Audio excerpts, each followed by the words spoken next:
نماز میں عمل کے حوالے سے ہم حدیث پڑھ رہے ہیں، تو اس میں باب لا يرد السلام فی الصلاۃ کہ نماز کے دوران سلام کا جواب نہیں دیا جائے گا۔ اس میں سے جابر بن عبداللہ رضی اللہ تعالیٰ عنہ کی روایت ہے کہ نبی کریم صلی اللہ علیہ وسلم نے مجھے ایک کام کے لیے بھیجا، تو میں گیا اس کام کو، پھر واپس آیا جب کام مکمل ہو گیا تو نبی کریم صلی اللہ علیہ وسلم کے پاس آیا، میں نے سلام کیا تو آپ نے جواب نہیں دیا۔ تو میرے دل میں بہت ہی احساس پیدا ہوا، کیا ہو گئی، مجھ سے غلطی ہو گئی، ناراض ہو گئے، کیا وجہ ہے کہ نبی کریم صلی اللہ علیہ وسلم نے میرے اس سوال کا جواب ہی نہیں۔ تو پہلی دفعہ سے اور زیادہ میرے دل میں یہ غم اور رنج بہت پیدا ہوا کہ نبی کریم صلی اللہ علیہ وسلم ناراض ہو گئے مجھ سے۔ پھر میں نے سلام کیا تو آپ نے جواب دیا، تو پھر خود ہی فرمایا کہ انما منعنی ان ارد علیک انی کنت اصلی، اس لیے میں نے نہیں سلام کیا، تو میں سلام کا جواب نہیں دیا تھا کہ میں نماز میں تھا، میں نماز پڑھ رہا تھا۔ اور پھر یہی ہے کہ آپ صلی اللہ علیہ وسلم اپنے سواری پہ بھی نماز پڑھا کرتے تھے، چاہے وہ قبلہ رخ نہ بھی ہو۔ تو یہاں اس حدیث سے جو بات معلوم ہوئی کہ پہلے جیسے ہم نے پڑھا تھا کہ اس وقت جائز تھا کہ نماز کے دوران سلام کا جواب دیا جا سکتا تھا، بات چیت بھی کر سکتے تھے، تو آپ سے بات چیت بھی کر لیتے تھے تھوڑی بہت، اور پھر سلام کر دو سلام کا جواب بھی دے دیتے تھے۔ اس کے بعد جب یہ آیت نازل ہوئی وَقُومُوا لِلَّهِ قَانِتِينَ، تو پھر یہ بات منع کر دیا گیا کہ اب خاموشی سے کھڑے رہو اور عبادت کرو، اور اس میں کوئی بات چیت کسی قسم کی کوئی بات نہیں ہوگی۔ تو جابر رضی اللہ تعالیٰ عنہ جب اسی طرح واپس آئے، جو کام کہا تھا تو ظاہر ہے کہ رپورٹ دینی تھی کہ میں نے یہ کام کر دیا ہے، تو اسی لیے پھر وہ آئے، آپ کو سلام کیا تو آپ نے جواب نہیں دیا۔ تو بہت دکھ ہوا، بہت رنج ہوا، بہت غم ہوا ان کو کہ پتہ نہیں کیا میرے سے غلطی ہو گئی ہے، مجھ سے ناراض ہو گئے ہیں، میری بات کا جواب ہی نہیں دیا، میرے سلام کا جواب نہیں دیا۔ دوبارہ پھر کیا تب بھی یہی ہوا، آپ نے جواب نہیں دیا، تو وہ اسی لیے کہ آپ نماز میں تھے۔ تیسری مرتبہ جب سلام کیا تو آپ نے جواب دیا اور بتایا کہ میں نے 2 دفعہ تمہاری جو سلام تھا اس کو میں نے سن لیا تھا، لیکن میں نماز میں تھا۔ اس سے معلوم یہی ہوا کہ نماز میں پھر سلام کا جواب نہیں دیا جائے گا۔ اب کوئی مسجد میں داخل ہوتا ہے اور لوگ نماز پڑھ رہے ہیں تو پھر وہ لوگ زور سے سلام کرتے ہیں، تو یہ مناسب نہیں ہے، اس لیے کہ جواب کوئی نہیں دے سکتا، سب نماز میں ہیں تو جواب کیسے دے گا وہ۔ تو اگر کوئی خالی بیٹھے ہیں تب تو آپ کہیں ان کو السلام علیکم، جب لوگ نماز میں مصروف ہیں سب تو پھر تو کوئی جواب نہیں دے سکتا ہے۔ اور دوسری بات یہ ہے کہ آپ سواری پہ بھی نماز پڑھ لیا کرتے تھے، اس میں بھی آپ کا طریقہ یہی تھا کہ اگر وہ فرض نماز ہے تب تو آپ اسے سواری سے اتر کے پڑھتے تھے، لیکن اگر کوئی نفل نمازیں ہیں، سنتیں ہیں، وتر ہے، تو وہ آپ اپنی سواری پر ہی پڑھ لیتے تھے، سواری پر ہی ادا کر لیا کرتے تھے۔ جیسے کہ صحابہ کرام نے بتایا ہے کہ نبی کریم صلی اللہ علیہ وسلم اپنی ان نوافل بھی ہیں یا سنتیں ہیں یا وتر ہیں وہ سواری پر بھی پڑھ لیتے تھے۔ تو شروع کرتے تھے قبلہ رخ ہو کے، اس کے بعد پھر اپنے اس پہ نکل جاتے تھے جدھر بھی جانا ہوا، تو قبلہ رخ ہیں یا نہیں ہے لیکن نماز آپ پڑھ لیتے تھے۔ تو یہ سواری کے لیے مخصوص ہے کہ سواری کی حالت میں آدمی پھر وہ جدھر بھی رخ ہے وہاں پہ نماز پڑھ سکتا ہے۔ اب اس میں ایک چیز یہ بھی ہے کہ ایک تو وہ سواری ہے جو آپ کی اپنی ہے، اس میں آپ سواری سے اتر کے نماز پڑھ سکتے ہیں، سواری روک سکتے ہیں، آپ کی اپنی گاڑی ہے تو آپ کے لیے کوئی مشکل نہیں ہے۔ جہاں پہ نماز کا وقت آئے گا یا نماز کے وقت کے دوران جو وقت ہے آپ کو، تو وہاں پہ آپ کو کوئی جگہ ملے گی تو وہاں اتریں گے، وہاں پہ نماز پڑھ لیں گے۔ لیکن اگر آپ بس میں ہیں تو بس والا تھوڑی روکے گا آپ کے لیے، وہ تو جہاں پہ اس کا رکنا کا انتظام ہے یا رکنے کا پروگرام ہے وہاں رکے گا۔ اسی طرح ٹرین ہے تو ٹرین بھی نہیں رکے گی آپ کے کہنے پر کہ رکو میں نماز پڑھ لو، وہ بھی نہیں رکے گا۔ ہوائی جہاز میں ہے، کسی بھی سواری میں ہے جو آپ کے کنٹرول میں ہے ہی نہیں، وہ تو دوسرے کے کنٹرول میں ہے، وہ اپنے پروگرام کے تحت رکیں گے، جہاں رکنا ہوگا، جہاں انہوں نے اسٹیشن ہوگا، جہاں ایئرپورٹ ہوگا وہاں اتریں گے وہ۔ تو اس صورت میں پھر ہم کیا کریں؟ تو اس صورت میں پھر یہی ہوگا کہ اگر آپ کو اندیشہ ہے کہ آپ کی نماز نکل جائے گی، قضا ہو جائے گی، اور وہ تو پھر آپ اپنی وہیں سیٹ پہ نماز پڑھ لیں۔ بس میں ہیں، ٹرین میں ہیں، ہوائی جہاز میں ہیں، تو وہیں پہ نماز پڑھ لیں. تو اس طرح پھر آپ کی نماز جو ہے وہ ہو جائے گی، اس لیے کہ آپ مجبور ہیں، اتر تو سکتے نہیں. تو فرض نماز پڑھنی ہے آپ نے، تو فرض نماز جو ہے آپ کی اسی طرح آپ کی سواری پر ہی ہو جائے گی. اور دوسری شکل یہ ہے کہ جیسے کہ اگر بس میں ہیں، جیسے آپ لاہور جاتے ہیں، ملتان ہے، کسی اور بڑے سفر میں، تو بسیں رکتی ہیں اسٹیشن پر، تو وہاں اگر آپ نماز کا وقت آ گیا، مثال کے طور پر ظہر کا وقت آ گیا، تو اب آپ کے لیے جائز ہے کہ ظہر کے ساتھ عصر کو ملا سکتے ہیں. دو نمازیں پڑھ لیں کہ آپ اب جب لاہور پہنچ رہے ہوں گے کہ تو عصر تو نکل جائے گی، پھر تو نہیں رکے گی گاڑی. تو اسی لیے پھر آپ اپنی ظہر عصر اکٹھی پڑھ لیں. جمع بین الصلاتین جائز ہے سفر کی حالت میں. تو پھر وہاں جب پہنچیں گے آپ آرام سے سکون سے، آپ کو پریشانی نہیں ہوگی کہ اب وہ پتہ نہیں کہاں رکے گی گاڑی، کب اتروں گا، کہاں جاؤں گا، سامان بھی ساتھ میں ہے، کہاں رکھوں گا، پھر وضو کرنا ہے، مسجد میں کوئی چیز سامان اٹھا کے نہ لے جائے. یہ آدمی کتنی پریشانیاں ہوتی ہیں سفر میں انسان کے لیے. تو یہ دیکھیے ہمیں جو رخصتیں مل گئی ہیں، ہم ان کو اگر صحیح معنی میں استعمال کریں تو کتنی آسانی ہو جاتی ہے. تو یہی اس طرح جمع بین الصلاتین کا مسئلہ ہے. اس کے ساتھ ساتھ دوسری شکل یہ ہے کہ ابھی آپ نکلے ہی ہیں کہ نماز کا وقت آ گیا، تو اب آپ بس نہیں رکے گی، ابھی جا کے وہ اگلے اسٹیشن پہ جا کے رکے گی جب وقت آئے گا. جیسے کہ یہاں سے گاڑیاں نکلتی ہیں، وہ بھیرا پہ جا کے رکتی ہیں، تو وہاں پہ جا کے جب رکیں گے تو پھر یہ ہے کہ عصر کا وقت ہو گیا آپ کا، مثال کے طور پر. تو اب آپ وہاں پہ نیت یہی کر لیں کہ وہاں جا کے میں ظہر عصر دونوں پڑھ لوں گا، تو یہ جمع تاخیر ہو گئی، یہ بھی جائز ہے. اب وہاں پہنچ کے آپ اپنی ظہر بھی پڑھ لیں گے جو آپ کی ابھی رہ گئی ہے، عصر کا وقت تو ہو ہی چکا، عصر بھی پڑھ لیں گے. دونوں نمازیں ہو گئی ہیں آپ کی. اب کوئی فکر نہیں، بے پرواہ ہو گئے. اب گھر وہاں پہنچیں گے لاہور یا اپنی اسٹیشن پر، تو آپ کی نمازیں تو ہو چکی ہیں. اب رات ہوگی، گھر جائیں گے، گھر جا کے آپ اپنی مغرب عشاء دونوں پڑھ سکیں گے. تو یہ ہے کہ جو نماز سواری کے لحاظ سے نماز کے جو احکام ہیں اس کے بارے میں فرمایا گیا ہے. اسی طرح جو سجدہ سہو کے احکام ہیں وہ بھی بیان کیے ہیں. اس میں جیسے کہ نبی کریم صلی اللہ علیہ وسلم کے آتا حضرت سعد فرماتے ہیں کہ میں نے عروہ ابن زبیر کو دیکھا کہ انہوں نے مغرب کی نماز میں 2 رکعت پڑھی، سلام پھیر دیا، بات چیت کی، اور پھر جب انہیں بتایا گیا کہ آپ نے 2 رکعت پڑھی ہیں، 3 نہیں پڑھی، تو پھر انہوں نے اٹھے اور 1 رکعت اور پڑھی اور بعد میں سجدہ سہو کر لیا. تو یہ ہے طریقہ کہ اگر آدمی کی نماز رہ گئی ہے، 3 پڑھنی تھیں 2 پڑھی، 4 پڑھنی تھیں 3 پڑھ کے سلام پھیر دیا. ایک تو یہ کہ مسلمانوں کو جو پیچھے نمازی ہیں وہ بتائیں، سبحان اللہ کہیں، تاکہ امام کو اندازہ ہو کہ میں غلطی کر رہا ہوں. اس کو بتانا چاہیے، اس کو سمجھ میں آ جائے گا تو وہ اپنی نماز کو ٹھیک کر لے گا. نہیں بتایا، بعد میں پتہ چلا، بالکل اسی طرح نماز میں وہ جاری رہا، تو اس صورت میں پھر اس کو یہ ہوگا کہ وہ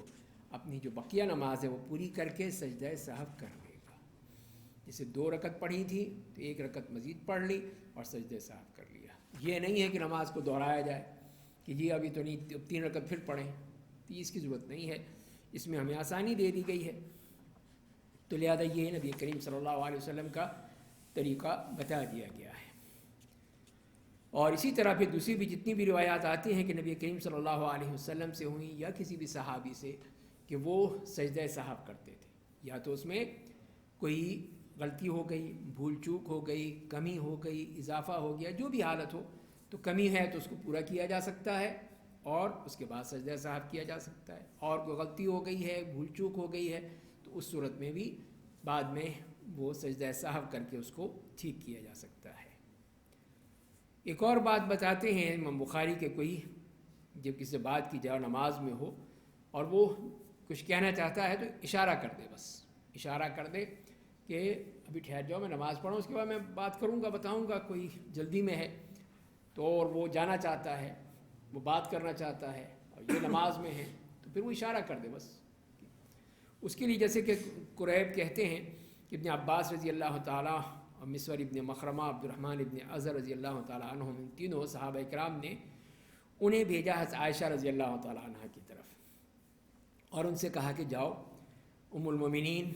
ان کے پاس جاؤ، ان کو سلام ہمارا بھیجو، ہمارا سلام کہو ان کو. ہم تینوں نے سلام کہا ہے اور ان سے پوچھو کہ عصر کی نماز کے بعد 2 رکعت جو آپ پڑھا کرتے تھے اس کے بارے میں بتائیں ہمیں، وہ کیا تھی کہ آپ عصر کے بعد 2 رکعت پڑھا کرتے تھے، تو وہ کیا مسئلہ ہے، اس کے مسئلے کو بتائیں ہمیں۔ تو انہوں نے کہا اچھا، اس لیے کہ ہمیں پتہ چلا ہے کہ آپ پڑھا کرتے تھے، اور دوسری طرف یہ بھی ہمیں پتہ چلا ہے کہ نبی کریم صلی اللہ علیہ وسلم نے منع فرمایا ہے کہ عصر کے بعد غروب آفتاب تک کوئی نماز نہیں ہے۔ تو یہ ایک طرح سے تعارض پیدا ہو گیا کہ ایک طرف تو آپ منع کر رہے ہیں ہمیں کہ تم نماز مت پڑھو، دوسری طرف خود 2 رکعت پڑھ رہے ہیں عصر کے بعد، یہ کیا مسئلہ ہے؟ تو یہ ذرا آپ بتا دیں ہمیں۔ تو ابن عباس کہتے ہیں کہ حضرت عمر بن خطاب رضی اللہ تعالیٰ نے اس پہ تو لوگوں کی پٹائی کیا کرتے تھے، جس طرح دیکھتے کوئی عصر کے بعد نماز پڑھ رہا ہے تو اس کو کوڑے لگاتے تھے۔ پھر قریب کہتے ہیں کہ میں عائشہ رضی اللہ تعالیٰ عنہ کے پاس گیا اور ان کو بتایا کہ یہ صحابہ کرام جو ہیں یہ آپ کو سلام کہہ رہے ہیں اور آپ سے یہ پوچھ رہے ہیں کہ ہمیں اس کے بارے میں بتائیں۔ تو انہوں نے کہا کہ جاؤ جا کے ام سلمہ رضی اللہ تعالیٰ عنہ سے پوچھو، یہ ان کو وہ زیادہ بہتر جانتی ہیں، اور ان کے پاس جاؤ، ان سے پوچھو۔ یہ دیکھیں کتنی اچھی بات ہے، لیکن جس کا واقعہ ہے، جس کو پتہ ہے، اس کے پاس بھیج دیا انہوں نے۔ تو یہ ایک تواضع بھی ہے اور علم کا طریقہ بھی یہی ہے۔ تو وہ پھر حضرت ام سلمہ کی طرف جانے کے بجائے وہ ان کے پاس گئے واپس، وہ جو ان لوگوں نے بھیجا تھا ان صحابہ کرام کے پاس، اور ان سے کہا کہ میں گیا تھا عائشہ کے پاس، انہوں نے کہا کہ جاؤ ام سلمہ سے پوچھو۔ تو انہوں نے کہا اچھا ٹھیک ہے، جاؤ پھر حضرت ام سلمہ سے پوچھ کر آؤ، پھر ان سے پوچھو۔ تو وہ پھر گئے، پھر ام سلمہ رضی اللہ تعالیٰ عنہ ام المومنین، ان سے کہا کہ اماں جان آپ بتائیے، یہ مسئلہ ہے، پوچھ رہے ہیں یہ صحابہ کرام، اور یہ کہ آپ پڑھا کرتے تھے اور منع بھی کرتے تھے۔ تو وہ کہتی ہیں کہ میں نبی کریم صلی اللہ علیہ وسلم سے واقعی میں نے بھی سنا تھا کہ آپ نے منع فرمایا تھا کہ عصر کے بعد نماز نہیں ہوتی، اور پھر میں نے دیکھا کہ آپ تشریف لائے ہیں میرے گھر، تو آپ 2 رکعت نماز پڑھ رہے ہیں عصر کے بعد، اور اسی وقت میرے پاس کچھ بنی حرام کی خواتین آئی تھیں، انصار کا جو قبیلہ تھا بنی حرام، اس کی خواتین بھی آئی ہوئی تھیں، میرے پاس بیٹھی ہوئی تھیں۔ تو میں نے کیا کیا، ایک لونڈی کو، جو گھر میں لونڈیاں تھیں یا وہ خادمہ تھیں، تو انہوں نے کہا کہ جاؤ جا کے ان نبی کریم صلی اللہ علیہ وسلم کے پاس کھڑی ہو جاؤ اور پھر یہ کہو کہ ام سلمہ یہ کہہ رہی ہیں کہ میں نے تو آپ کو منع کیا، سنا تھا کہ آپ منع کرتے ہیں 2 رکعت سے اور اب آپ پڑھ رہے ہیں۔ تو پھر نبی کریم صلی اللہ علیہ وسلم نے اشارہ کیا، بس اشارہ کیا کہ ٹھہر جاؤ۔ تو انہوں نے کہا کہ وہ یہ بھی کہا تھا، ام سلمہ بھی جانتی تھی آپ کی طبیعت کو اور آپ کے اشارے کو، کہ اگر وہ اشارہ کریں تو پھر وہیں کھڑی ہو جانا، بس ایک طرف ہٹ کے کھڑی ہو کے انتظار کر لینا۔ تو اسی طرح ہوا کہ وہ آئی، وہ لونڈی آئی اور آ کے نبی کریم صلی اللہ علیہ وسلم سے کہا نماز کے دوران ہی، تو آپ نے اشارہ کیا بس، یعنی کہ ٹھہرو، اور پھر وہ پیچھے ہٹ کے کھڑی ہو گئی۔ جب وہ نماز سے فارغ ہوئے تو آپ نے فرمایا کہ یا بنت ابی امیہ، انہی کو جو مخاطب کیا ام سلمہ کو کہ اے بنی امیہ کی بیٹی، تم نے مجھے عصر کے بعد 2 رکعت کے بارے میں پوچھا ہے، تو بات یہ ہے کہ میرے پاس جو بنی عبد القیس کے لوگ آئے تھے، ان کا وفد آیا ہوا تھا، تو انہوں نے مجھے ظہر کے بعد اپنی بات چیت میں مصروف ہو گیا، ان کے ساتھ بات چیت تھی، مسائل تھے ان کے جو بھی تھے وہ اس میں کرنے لگا، تو ظہر کی بعد کے جو سنتیں تھیں وہ میں سے رہ گئی تھیں، تو وہ میں پڑھ رہا تھا، وہ یہ 2 رکعتیں ہیں۔ تو یہ ہے نبی کریم صلی اللہ علیہ وسلم کا طریقہ کہ آپ نے کوئی نئی وہ نہیں کی ایجاد کی تھی 2 رکعت، بلکہ یہ وہ ظہر کی رکعتیں تھیں جو آپ کی رہ گئی تھیں، اور نبی کریم صلی اللہ علیہ وسلم کا طریقہ یہی تھا کہ اگر کوئی نماز شروع کرتے تھے تو اس کو پھر باقی رکھتے تھے، اسی لیے پھر آپ آ کے گھر میں پڑھتے تھے، مسجد میں نہیں پڑھتے تھے، تاکہ لوگ اب اس سے کچھ اور نہ سمجھ لیں کہ کوئی نئی نماز آ گئی ہے، اس کے بجائے گھر میں تشریف لے جاتے تھے اور گھر میں جا کے ادا کیا کرتے تھے۔ تو یہی حضرت ام سلمہ نے دیکھا اور بتا دیا نبی کریم صلی اللہ علیہ وسلم کا وہ طریقہ، کہ یہ طریقہ تھا جس میں ان صحابہ کرام کو کہ یہ 2 رکعت ظہر کی تھی، تو لہذا پھر آپ نے نہیں کہا کسی کو بھی اس لیے کہ آپ کا طریقہ اس معاملے میں ذرا مختلف تھا، جو آپ ان کو پابندی کیا کرتے تھے ان تمام سنتوں کی اور اس کی. لیکن دوسری طرف یہ ہے کہ یہ سنتیں ادا کرنی چاہیے اس وقت پہ ہی، کہ اگر جیسے ظہر سے پہلے ہیں تو آپ وہ ظہر سے پہلے کی پڑھیں، ظہر کے بعد کی ہیں تو ظہر کے بعد پڑھیں، اسی وقت میں پڑھنی چاہیے. تو لیکن اس کو مؤخر نہیں کرنا چاہیے، قضا نہیں ہے اس لیے ان کی، کہ نبی کریم صلی اللہ علیہ وسلم کا طریقہ یہ تھا کہ آپ اس کو برقرار رکھتے تھے تو اسی لیے آپ نے پڑھی، لیکن آپ نے کسی کو لازمی قرار نہیں دیا کہ وہ اس طرح اپنی سنتیں رہ گئی ہیں تو دوبارہ ان کو قضا کرے. اور دوسری طرف یہ بھی ہے کہ ان سنتوں کو چھوڑنا بھی نہیں چاہیے، ان کو کوشش کرنی چاہیے کہ سنتوں کو ادا کیا جائے، سنتیں ادا کی جائیں، اس لیے کہ اصل تو پوچھ جو ہوگی وہ ہمیں فرض کی ہوگی، فرائض کی، کہ جتنے بھی فرائض ہیں ہم 5 وقت کی نماز کے فرائض، ان کے بارے میں تو لازمی سوال ہوگا، اگر ہم نے نہیں پڑھے ہیں تو اس کا جواب دینا پڑے گا. تو لیکن اگر یہ ہے کہ اس میں کوئی کمی ہو گئی تو وہ سنتوں سے پوری ہو جائے گی، کہ اللہ تعالیٰ یہی پوچھیں گے فرشتوں سے کہ اس کے ہاں سنتیں ہیں کچھ، ہاں جی ہیں، ٹھیک ہے، اس کے ذریعے سے اسے پوری کر دو. اس طرح اس کا مسئلہ حل ہو گیا. اب مسئلہ حل ہو گیا، اب پھر وہ ساری اس کی نمازیں جو تھیں فرض میں جو کمی رہ گئی تھی وہ اس کی وجہ سے پوری ہو گئی. تو لہذا پھر اس کا چھوڑنا بھی مناسب نہیں ہے کہ آدمی بالکل ہی چھوڑ دے کہ نہیں کوئی بات نہیں، کچھ نہیں فرق پڑتا. جلدی ہو، کچھ مسائل ہوں، کچھ آدمی کی اور کہیں جانا، وہ تو الگ بات ہے، لیکن ایک عادت ہی بن جائے انسان کی کہ پڑھنی نہیں، بس فرض پڑھے اور نکل گئے، تو یہ غلط بات ہے، اس کو پسند نہیں کیا گیا ہے. اور جیسے میں نے وہ بتایا آپ کو کہ اس میں نبی کریم صلی اللہ علیہ وسلم نے ہمیں یہ بتا دیا کہ اس سے تمہارا فائدہ ہی ہوتا ہے، تمہارے فرائض کی جو کمی ہے وہ پوری ہو جاتی ہے، لہذا ان کو چھوڑنا مناسب نہیں ہے. اور پھر آپ نے انہیں کی فضیلت کے بارے میں بتایا کہ اس طرح جو یہ 12 رکعت جو باقاعدگی سے پڑھتا ہے تو اللہ تعالیٰ جنت میں اس کے لیے گھر بنا دیتے ہیں. تو اگر آپ جنت میں گھر چاہیے وہاں پر تو یہ 12 رکعت کہ فجر سے پہلے 2 اور ظہر میں سے پہلے 4 یا 2 اور ظہر کے بعد 2، یہ ہو گئی